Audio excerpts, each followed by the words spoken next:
తెలంగాణ ప్రభుత్వం ప్రవేశపెట్టిన బడ్జెట్లో రాజన్న సిరిసిల్ల జిల్లా వేములవాడ దేవాలయ అభివృద్ధికి నిధులు కేటాయించకపోవడంతో తెలంగాణ చౌక్లో బీజేపీ నిరసన చేపట్టింది.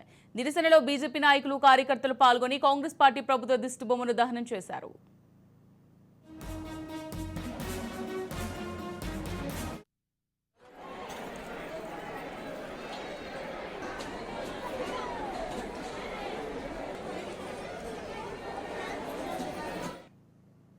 ఎన్నో హామీలతో గదనెక్కిన కాంగ్రెస్ ప్రభుత్వం పదే పదే తెలంగాణకు ఇచ్చింది కేంద్రం పెద్ద గుడ్డు మాత్రమని అవహేళన చేస్తూ ప్రజలను తప్పుదోవ పట్టించారని 2014 నుంచి నేటి వరకు కేంద్రంలోని ఎన్డీఏ ప్రభుత్వం తెలంగాణకు 8 లక్షల కోట్ల నిధులు కేటాయించారని బీజేపీ పట్టణ అధ్యక్షులు సంతోష్ బాబు అన్నారు.